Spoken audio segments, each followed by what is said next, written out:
আসসালামু আলাইকুম রহমতুল্লাহ। আমি সিনটেন্স মিডি থেকে মাহফুজ বলছিলাম। আচ্ছা, আমরা তো অনেকে অনলাইনে বিজনেস করতেছি বা বিজনেস স্টার্ট করার চিন্তা ভাবনা করতেছি।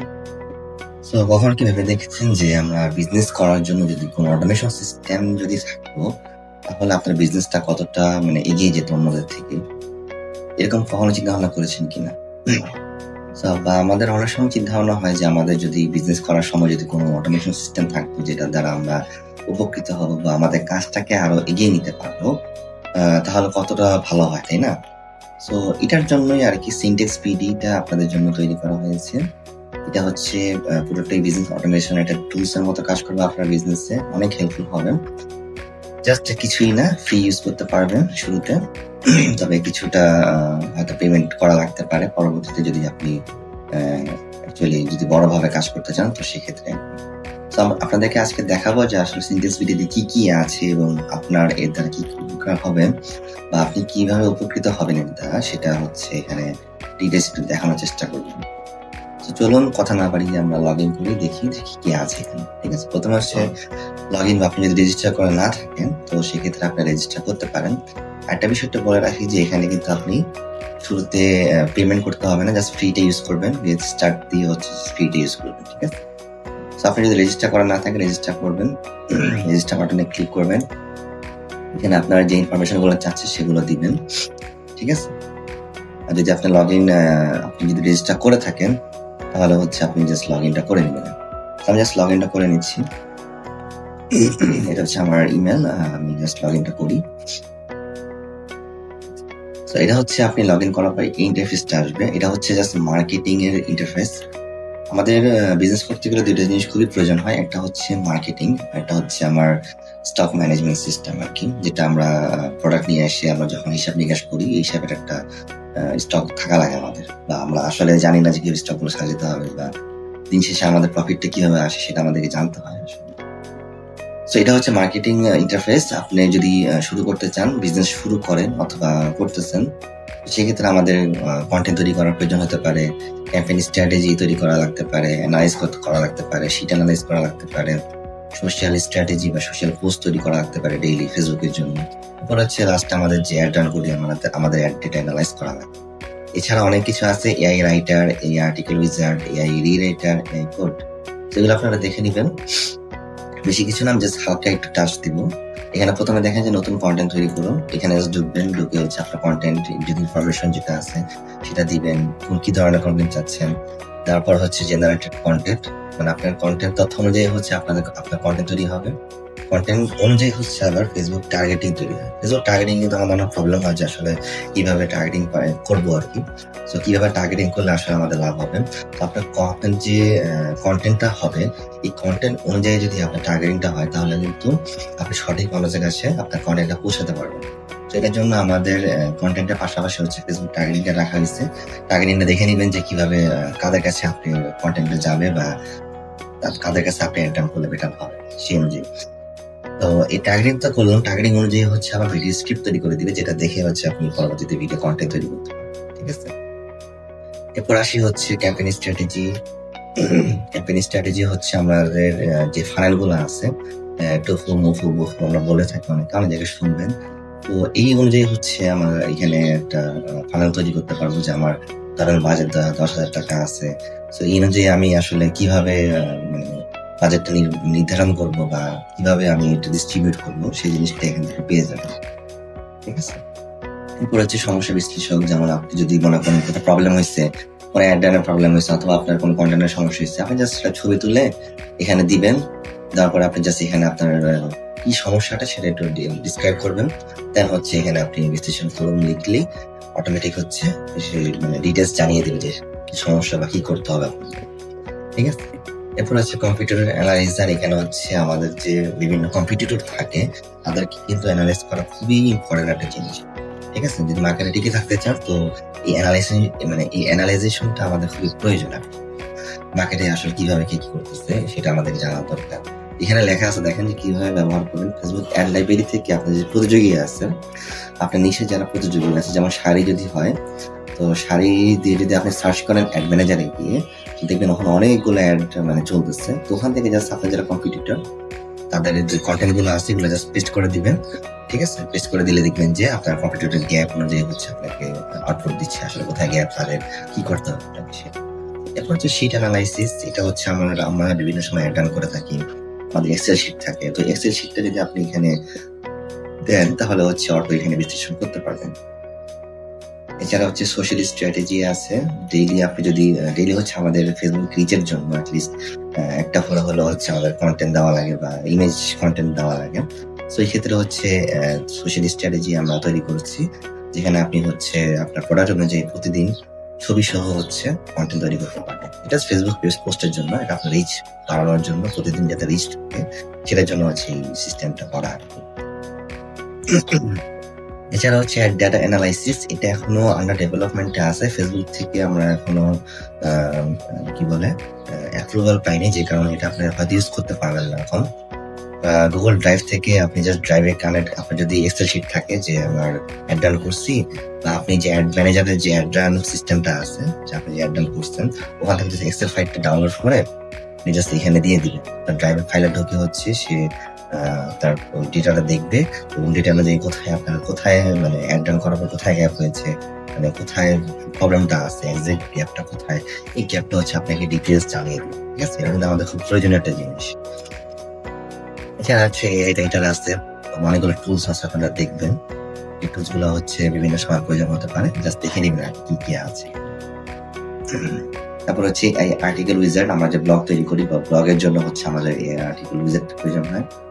এআই রিরাইটার, আমরা যদি কোনো ব্লগ পোস্টকে রিরাইট করতে চাই তো সেই ক্ষেত্রে হচ্ছে আমরা দিতে পারি। ঠিক আছে, তারপর হচ্ছে এআই কোড, যদি কোনো কারণে কোডের প্রয়োজন হয়, যে আমাদের একটা সেকশন দরকার যেখানে কি বলে একটা সেকশন যেটা আমার প্রয়োজন, ধরেন প্রাইস প্ল্যানিংটা প্রয়োজন, তো সেই ক্ষেত্রে আপনি এখানে দিয়ে দিবেন, তাহলে হবে। এ হচ্ছে গেল।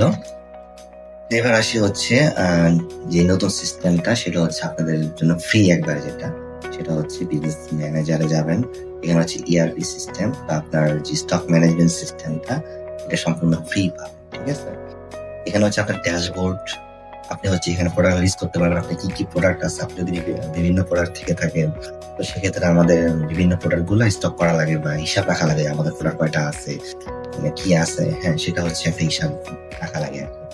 এখানে just add new the product click করার পরে হচ্ছে আপনি আপনার প্রোডাক্টের ছবি দিবেন, প্রোডাক্টের নাম দিবেন, ক্যাটাগরি কি, হ্যাঁ তারপরে হচ্ছে স্টক অ্যালার্ট, এটা আপনি পাশে রাখবেন, এটা ডিফল্ট হিসেবে থাকবে। বাইং প্রাইস কত, আপনার সোর্সিং প্রাইস কত সেটা আপনাদের লিখতে হবে। যেমন আপনি শাড়ি কিনেন, শাড়ির দাম যদি 200 টাকা 300 টাকা হয়, হ্যাঁ যেটা আপনি কিনতেছেন আর কি, সেই প্রাইসটা দিয়ে রাখবেন। সেলিং প্রাইস কত, আমরা কত টাকা সেল করতে চাচ্ছি, 999 টাকা হতে পারে, 780 টাকা হতে পারে, 1200 টাকা হতে পারে, এটা হচ্ছে আপনার সেলিং প্রাইস হিসেবে দিয়ে রাখবেন। স্টকে আপনি কয়টা উঠাইছেন, 10টা 20টা 30টা, যে কয়টা উঠান এটা আপনি লিখে রাখবেন। ঠিক আছে, যখন উঠাবেন তখন এটা লিখে রাখবেন। এখানে ছবি ইউজ করবেন তাহলে ছবি সহ থাকবে। একটা জিনিস সুবিধা হচ্ছে পজ সিস্টেম করা আছে, স্ক্যান বারকোড টু নেম। অনেক সময় আমরা হচ্ছে সুপার শপে যাই বা যেমন হচ্ছে সেলর আরো, ওখানে যখন যাই দেখবেন যে ওদের কাছে একটা পজ মেশিন থাকে যেটা দিয়ে স্ক্যান করে, অথবা সুপার শপ গুলোতে দেখবেন যে স্ক্যান করে, প্রোডাক্ট স্ক্যান করে। আপনার যদি প্রোডাক্টে যদি কোনো বারকোড থাকে আপনি জাস্ট এটা ক্লিক করে স্ক্যান করে নিতে পারবেন। ঠিক আছে, স্ক্যান করলেই অটোমেটিক আপনার প্রোডাক্ট স্টক হয়ে যাবে আর কি। এরপর হচ্ছে ইনভেন্টরিতে হচ্ছে আমি যে প্রোডাক্টটা রাখলাম বা আপনি যে প্রোডাক্টটা লিস্টিং করলাম সেটা হচ্ছে এখানে থাকতেছে। আমার যেমন 49 স্টকে আছে, 1500 টাকা সেলিং প্রাইস, বাই প্রাইস হচ্ছে 250 টাকা। হ্যাঁ, পাফার জ্যাকেট ড্রেস।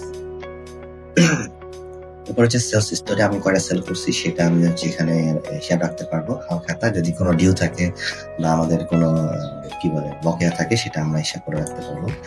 সিআরএম হচ্ছে আমরা যে কাস্টমারকে ডেলিভারি দিচ্ছি, সো ডেলিভারির সময় এই কাস্টমার গুলা কি, অনেক সময় দেখা যায় যে একই কাস্টমার বারবার আসে, অথবা ফ্রড কাস্টমার আসে যারা মানে শুধুই আপনার অর্ডার দিয়ে রাখছে, প্রোডাক্ট নেয় না অথবা ঝামেলা করে। সেটার জন্য হচ্ছে একটা সিস্টেম যে আপনি যখন কেউ আপনার থেকে কিনতেছে আপনি জাস্ট তাদের লিস্ট এখানে রাখতে পারবেন। লিস্টের মধ্যে আবার সিস্টেম আছে কি সেফ, ভিআইপি, ফ্রড, এটা কি নতুন ডিফল্ট হিসেবে নতুন থাকে, যখন নতুন অর্ডার হয় তখন নতুন নিউ থাকবে। যদি বারবার একই কাস্টমার রিপিট হয়, আপনি যদি মনে করেন যে সেফ ভিআইপি কাস্টমার, তাহলে সেটা আপনি এখানে জাস্ট টিক দিয়ে রাখবেন। ফ্রড হলে জাস্ট ফ্রডে ক্লিক দিয়ে রাখবেন। ঠিক আছে, যাতে এত পরবর্তীতে বুঝতে সুবিধা হয়। এরপর হচ্ছে অ্যাকাউন্ট, এখানে হচ্ছে আপনি টোটাল রেভিনিউ কত হয়েছে বা আপনি সেল যে করছেন সেলের পরে যে প্রফিটটা আছে সেটার একটা হিসাব, গ্রস প্রফিট কত সেটা একটা হিসাব। এখানে হচ্ছে আপনি এক্সপেন্সটা লিখবেন যে আপনি যে আমরা তো খালি প্রফিটটা করে তো আমাদের হয় না, তাই না? আমাদের মাস শেষে হচ্ছে বিল আছে, যেমন এখানে ইউটিলিটি, স্যালারি আছে, মার্কেটিং আছে, অ্যাড খরচ আছে, সেগুলো হিসাব আমাদেরকে রাখতে হয়। টোটাল বাদ দিয়ে হচ্ছে আপনার নেট প্রফিটটা থাকবে। তো এখানে জাস্ট আপনার কোথায় এক্সপেন্স হয়েছে মাস শেষে সেটা আপনি হচ্ছে এখানে উল্লেখ করে দিবেন, কত টাকা হয়েছে, ডেট কত। সাধারণত 1 মাস পর যদি আপনি এটা করেন, এটা আপনার জন্য বেটার হবে যে মাস শেষে আপনি সেটা বুঝতে পারবেন যে আপনার অ্যাকচুয়ালি নেট প্রফিটটা কত হয়েছে, লসে আছেন নাকি প্রফিটে আছেন, সেই জিনিসটা আপনি এখানে ক্যালকুলেট করে বের করতে পারবেন। এরপর হচ্ছে রিপোর্ট, আপনি যদি মাস শেষে যদি আপনার টিমের সাথে যদি রিপোর্ট তৈরি করতে চান বা রিপোর্ট তৈরি করে তাদের সাথে আলোচনা করতে চান, সেক্ষেত্রে আপনি সেটা করতে পারবেন। জেনারেটে ক্লিক করুন, অটো হচ্ছে রিপোর্ট তৈরি হয়ে যাবে। প্লাগইনের মধ্যে অনেক সিস্টেম ঢুকাবো যেগুলো আপনাদের অনেক কাজে আসবে। তো জাস্ট এখানে তেমন কিছু হয়নি, করা হয়নি। চেয়েছিলাম যে আপনাদের জন্য ডেলিভারি সিস্টেমটা অটো করার জন্য, যাতে আপনারা এখানে ক্লিক করার সাথে সাথে ডেলিভারিটা অটো হয়ে যাবে। সিস্টেমটা একটু ঝামেলা, এখন এটা দিই নেই। এরপর যে সেটিংস থেকে আপনি যেটা করতে পারবেন, আপনার শপের নেম লিখতে পারবেন, যেমন মারহাবা ফ্যাশন, তারপর শপ অ্যাড্রেস, হ্যাঁ, ফোন নাম্বার, এটা লিখে সেভ করে রাখবেন, যাতে এনার সিস্টেম আপনাকে বলবো, দেখাবো জাস্ট এটা সেভ করে রাখবেন।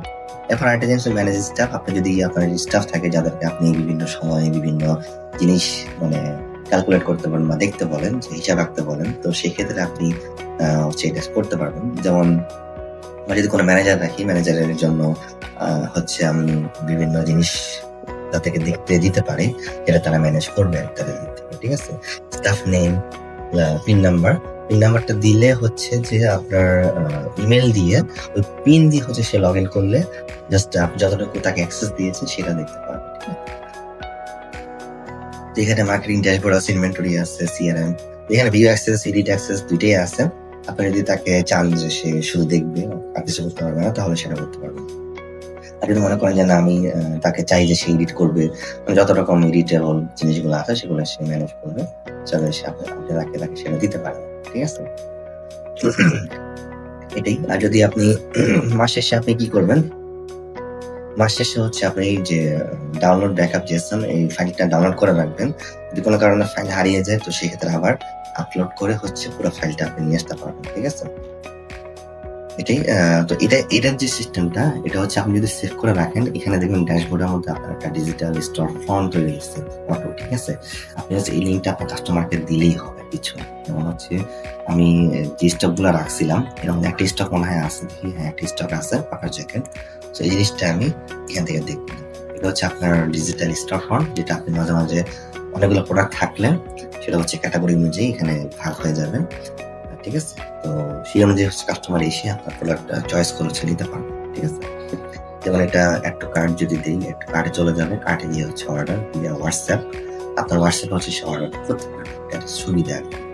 আপনার যেহেতু হোয়াটসঅ্যাপ ওয়েবসাইট নাই বা থাকলেও হচ্ছে একটা ভার্চুয়াল কি বলে ই কমার্স সিস্টেমে একটা স্টোর থাকা লাগে, মানে অনেকগুলো প্রোডাক্ট হলে আর কি। একটা প্রোডাক্ট হলে তো আপনার একটা ল্যান্ডিং পেজ দিয়ে না, ঠিক আছে?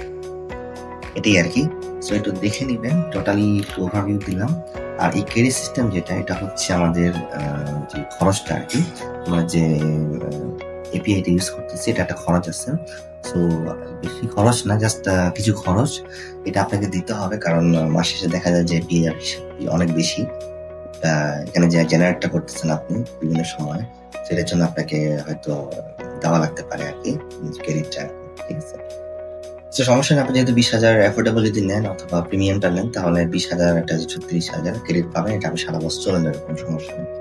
আপনার জন্য খুব ইজি করে দিচ্ছি, মানে কাজের সুবিধা খুবই মানে ইজি করে দিচ্ছি, এটাই হলো কথা। আর বিজনেস ম্যানেজারটা আপনি ফ্রি ইউজ করতে পারবেন, আর যদি আপনি সাবস্ক্রিপশন আপডেট করতে চান, তো সেক্ষেত্রে এখান থেকে আপডেট করে নিতে পারেন। তো এই ছিল আজকের বিষয়। তো ধন্যবাদ, সবাই ভালো থাকবেন। ইনশাল্লাহ আগামী ভিডিওতে আমরা হচ্ছে ডিটেলস প্রত্যেকটা বিষয় দেখাবো যে কোনটা কিভাবে কাজ করতেছে আপনাদের জন্য, ঠিক আছে? ওকে, ধন্যবাদ, ভালো থাকবেন। আসসালামু আলাইকুম।